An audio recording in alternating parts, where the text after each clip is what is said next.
आज से करीब 650 करोड़ वर्ष पहले पृथ्वी कुछ ऐसी दिखाई देती थी। जहां आप बैठे हैं वहां डायनासोर घुमा करते थे। समुद्र की गहराई से लेकर आसमान की चोटी तक 1 लाख वजन वाले जीवों से लेकर हाथियों से बड़े पक्षी तक हर कोने में इनका ही राज था। लेकिन ऐसा क्या हुआ कि सिर्फ चंद घंटे में इनका विनाश हो गया। आज की इस बेहद खास वीडियो में हम जानेंगे कि पृथ्वी पर डायनासोर का अंत कैसे हुआ और हम इंसान पृथ्वी पर कैसे आए। दोस्तों, वीडियो शुरू करने से पहले मेरी आपसे एक छोटी सी रिक्वेस्ट है कि आप सभी इस चैनल पर नए हैं। आपको हर हफ्ते साइंस से रिलेटेड कंटेंट इस चैनल पर देखने को मिलेंगे, तो जल्दी से इस वीडियो को लाइक करके चैनल को सब्सक्राइब कर लीजिए। आपके सवालों का जवाब जानने के लिए हम आज से 650 करोड़ वर्ष पीछे चलते हैं। यह है हमारी पृथ्वी। उस वक्त ऑक्सीजन परसेंटेज ज्यादा होने की वजह से 30-35 माले की बिल्डिंग जितने पेड़ हर जगह दिखाई देते थे और इनमें रहते थे डायनासोर।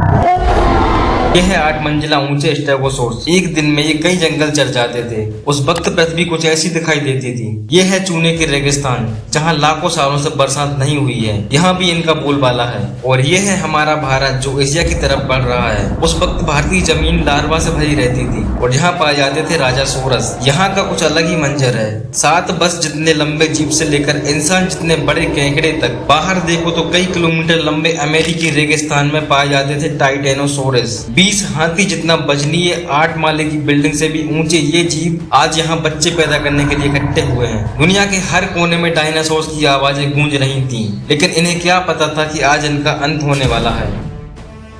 दरअसल हमारे सौरमंडल में जुपिटर और मंगल ग्रह के बीच बहुत से उल्कापिंड हैं, जो सूरज का चक्कर लगा रहे हैं। अंत के 10 करोड़ साल पहले इनमें से ही 2 उल्कापिंडों के बीच टकराव हुआ और उसके टुकड़े तेज गति से पृथ्वी की तरफ बढ़ने लगे। पृथ्वी के पास आते ही उसके कुछ टुकड़े चांद पर गिरे, मगर गति तेज होने की वजह से चांद का गुरुत्वाकर्षण उन्हें खींच नहीं पाया। पृथ्वी के करीब आते ही उसकी गति बढ़ने लगी। वातावरण के खिंचाव ने उसे जलाना शुरू कर दिया और अब वो 80,000 किलोमीटर प्रति घंटे की रफ्तार से पृथ्वी से टकराया। यहाँ रात के 1:30 बज रहे थे। टकराव से 4 मिनट पहले पूरी पृथ्वी पर उजाला हो चुका था। इसकी चमक को देखकर नजदीकी जानवर अंधे हो चुके थे। गिरने से पहले ही वहाँ का वातावरण सूख गया। गिरते ही विस्फोट से निकली ऊर्जा आज के 10 करोड़ परमाणु बम के बराबर थी। इससे निकल रही 4000 डिग्री सेल्सियस की गर्मी ने आसपास के जानवरों को तुरंत राख बनाकर उड़ा दिया। 150 किलोमीटर के दायरे की जमीन अंतरिक्ष तक पहुँच गई। इस भयानक विस्फोट से जन्मी झटके की लहर 550 किलोमीटर प्रति सेकंड की रफ्तार से आगे बढ़ी।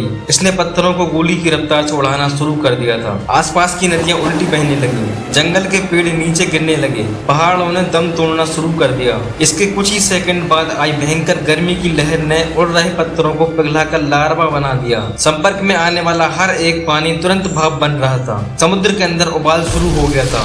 पलक झपकते ही जंगल सूख रहे थे। जानवरों का शरीर उबल रहा था और अभी तक तो सिर्फ शुरुआत ही हुई थी। टकराव से हजारों टन मलबा अंतरिक्ष में पहुंचा था, जो गुरुत्वाकर्षण की वजह से पृथ्वी के चारों तरफ फैलकर पृथ्वी पर गिरने लगा। उसमें भी आग लग रही थी और जहां ये गिर रहे थे वहां कई किलोमीटर तक विनाश हो रहा था। टकराव ने पृथ्वी को अंदर से हिला दिया था, जिससे कुछ ही सेकंड में पृथ्वी पर भूकंप आने शुरू हो गए थे। भूकंप की तीव्रता ज्यादा थी, इसलिए समुद्र का पानी जमीन में बैठी रेत से मिलने लगा, जिससे जीवों में घुटन होनी शुरू हो गई थी और वहां पर भी पतन शुरू हो गया।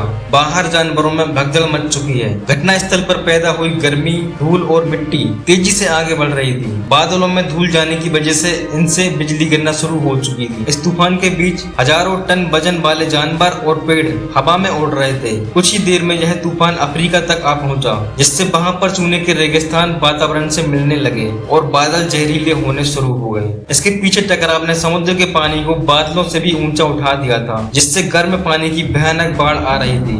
5 घंटे के अंदर पूरी पृथ्वी धूल से ढक गई। पृथ्वी का औसत तापमान कई 100 डिग्री सेल्सियस बढ़ चुका था। पूरी दुनिया के जंगलों में आग लगी हुई थी और भूकंप ने मरे हुए ज्वालामुखी को जिंदा कर दिया था। हर सेकंड पृथ्वी गर्म हो रही थी और ऑक्सीजन का लेवल कम हो रहा था। पृथ्वी पर जमी बर्फ पिघल रही थी और नदियों में बाढ़ आनी शुरू हो चुकी थी। इस महाविनाश के बाद ज्यादातर जमीन में रहने वाले कीड़े मकोड़े और स्तनधारी जीव ही जिंदा बचे थे। पृथ्वी की 70% आबादी विलुप्त हो चुकी थी। कुछ डायनासोर्स अभी भी जिंदा थे, जो या तो छोटे थे या उन्हें किसी गुफा ने बचा लिया था। समुद्र की गहराई में रहने वाले जीव भी सलामत बचे थे, लेकिन अब उनका भी समय खराब आने वाला था। कुछ ही दिनों बाद जहरीले बादल पूरी दुनिया में बरसना शुरू हो गए। दिन ब दिन समुद्र जहरीला होने लगा, जिससे समुद्री जीव भी बनना शुरू हो गए। अब धूल से ढकी ये पृथ्वी ठंडी पड़ रही थी और कुछ ही महीनों में पूरी पृथ्वी बर्फ से ढक गई और ये बर्फ लाखों सालों तक ऐसे ही ढकी रही और उसके बाद ये बर्फ पिघलना शुरू हुई। जैसे ही धरती पर वातावरण पहले जैसा होना शुरू हुआ,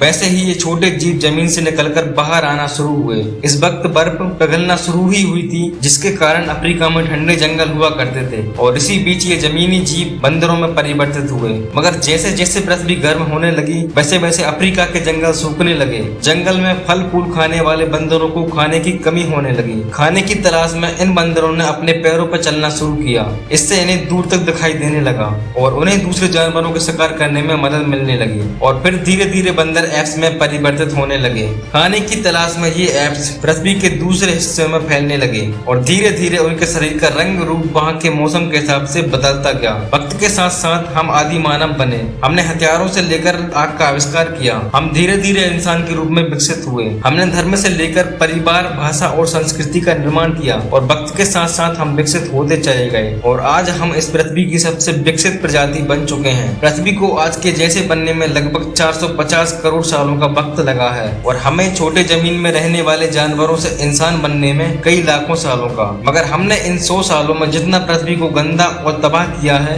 उतना आज तक किसी भी प्रजाति ने नहीं किया और अब हम फिर से पृथ्वी को गर्म कर रहे हैं और कार्बन डाइऑक्साइड की मात्रा बढ़ा रहे हैं। वैज्ञानिकों का मानना है कि पृथ्वी पर फिर से विशाल परिवर्तन होने वाले हैं। दोस्तों, आज के लिए बस इतना ही। अगर आपको वीडियो पसंद आया हो तो वीडियो को लाइक कर देना और अगली वीडियो में हम जानेंगे कि भविष्य में हमारी पृथ्वी कैसी होगी।